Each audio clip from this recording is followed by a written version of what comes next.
प्रिय मोर प्रत्येक ओडिशा रे थिबा एवं ओडिशा बाहर थिबा बापा माँ भाई भौणी मानकु मो परिवार एवं मो तरफ हृदय भरा प्रेम नमस्कार ज्ञापन करे। प्रत्येक को नमस्कार। प्रिय बंधुगण मु आज आपण मानक निकट रे एक विषय नहीं आसी अछि और ताहा उपस्थापन करा पे चाहे ताहा हेउछि धर्म परिवर्तन। एही विषय रे मु चिंता करुथिली जो ही धर्म परिवर्तन किए कराउछंती एवं ये धर्म परिवर्तन किए करुछंती और ये विषय उपरे मध्य मु किछि प्रश्न रखिबा पई जाउछि। प्रथम प्रश्न हैला मोर ख्रिस्टियन मिशनरी एवं पास्टर्स माने धर्म परिवर्तन कराउछंती। एटा होछि मोर प्रथम क्वेश्चन और यही प्रश्न उत्तर निश्चय आपण माने कमेंट बॉक्स रे देबे। तो मु कहया पे चाहे यह केते दूर सत्य अटे, यह केते दूर युक्ति युक्त जे जने ख्रिस्टियन मिशनरी होंतु किंबा पास्टर्स माने होंतु किछि टंका देई चाउल बस्ता दे लालसा देखाई आदिवासी मानकु हिंदू रे थिबा प्रत्येक भाई भौणी मानकु हिंदू धर्म रु ख्रिस्टियन धर्म को परिवर्तन कराउछंती। तो यह केते दूर संभव होई पारे? यह कोन सत्य अटे कि यह कोन संभव होई पारिबो कि जे जने व्यक्ति 500 टंका रे हिंदू धर्म को छाड़ी ख्रिस्टान धर्म ग्रहण कर पारे? गोटाए चाउल बस्ता रे हिंदू धर्म को छाड़ी ख्रिस्टान धर्म को ग्रहण करे? या केबे आपण माने चिंता करिसंती? या केबे आपण माने भाबिसंती कि या केते दूर सत्य? सत्यरे कोन ख्रिस्टान मिशनरी एवं पास्टर्स माने ही प्रकार लालसा देखाई लोभ देखाई से मानू हिंदू धर्म रु ख्रिस्टान धर्म को परिवर्तन कराउछंती कि? जदि हाँ तेबे प्रमाण सहित ये कमेंट बॉक्स रे उत्तर उपस्थापन करे। एवं द्वितीय विषय है हिंदू धर्म कौन एते सस्ता कि जे 500 टंका रे जने लोक हिंदू धर्म को त्याग करी ख्रिस्टान धर्म को जाई था। जने व्यक्ति 500 टंका रे निजर धर्म को बिक्री करी था।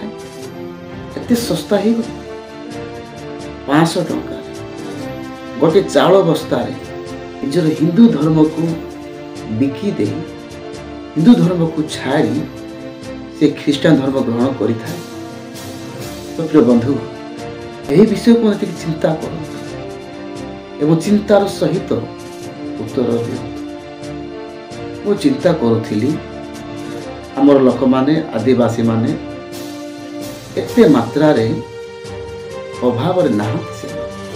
कारण कोन पे अभाव रे नाहंती?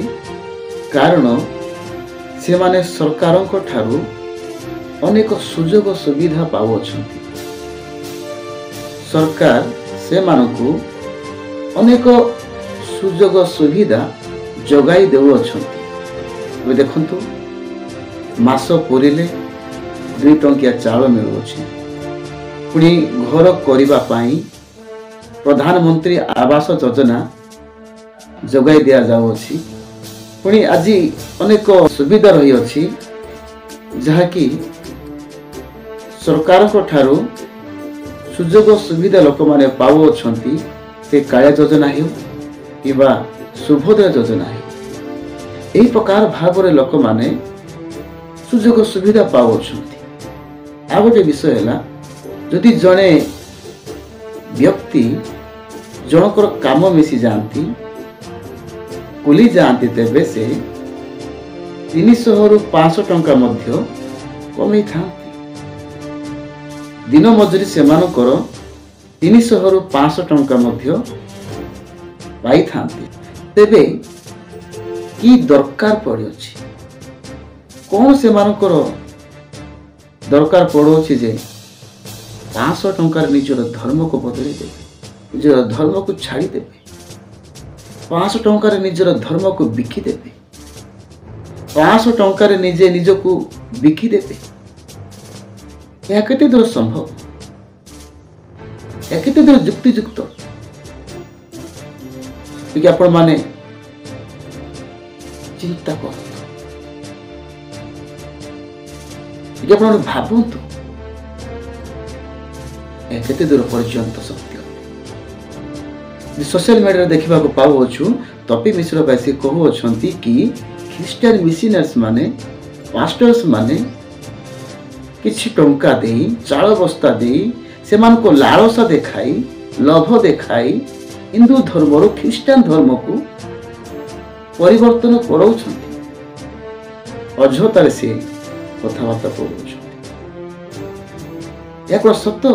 ଯାହାକି ତପି ମିଶ୍ରଙ୍କ ବୟାନ ଅନୁସାରେ, ତପି ମିଶ୍ରଙ୍କର କହିବା ଅନୁସାରେ କି ଏହା କ'ଣ ସତ ଯେ ଆଜି 500 ଟଙ୍କାରେ ଚାଳ ବସ୍ତାରେ ହିନ୍ଦୁ ଭାଇ ମାନେ ଆଉ ନିରୀହ ଆଉ ସେ ଆଦିବାସୀ ମାନେ ନିଜର ଧର୍ମକୁ ଛାଡ଼ି ଦେଉଛନ୍ତି, ନିଜର ଧର୍ମକୁ ବିକି ଦେଉଛନ୍ତି, ନିଜକୁ ସେମାନେ ବିକି ଦେଉଛନ୍ତି? ଏହା କେତେ ଦୂର ସମ୍ଭବ ହୋଇପାରେ? ମୋର ପ୍ରତ୍ୟେକ ଖ୍ରୀଷ୍ଟିଆନ ଭାଇ ଭଉଣୀ, ପୁଣି ହିନ୍ଦୁ ଭାଇ ଭଉଣୀ ମାନେ, ଆପଣମାନେ ଏହି ବିଷୟଟିକୁ ଭାବନ୍ତୁ, ଚିନ୍ତା କରନ୍ତୁ। କିଏ କ'ଣ କହିଦେଲା ସେ କଥାକୁ ନେଇ ଉତ୍ତେଜିତ ହୁଅନ୍ତୁ ନାହିଁ। ସେ କଥାକୁ ନେଇ ପରସ୍ପର ମଧ୍ୟରେ ଶତ୍ରୁତା ସୃଷ୍ଟି କରନ୍ତୁ ନାହିଁ। ପ୍ରଭୁ ସୃଷ୍ଟିକର୍ତ୍ତା ଆପଣମାନଙ୍କୁ ମାନବିକତା ଶକ୍ତି ଦେଇଛନ୍ତି, ଭଲ ମନ୍ଦ ଚିନ୍ତା କରିବାର ଶକ୍ତି ଦେଇଛନ୍ତି। ଆମ୍ଭେମାନେ ପଶୁ ନୁହଁ, ଆମ୍ଭେମାନେ ମନୁଷ୍ୟ, ଆମ୍ଭେମାନେ ମାନବ ଜାତି।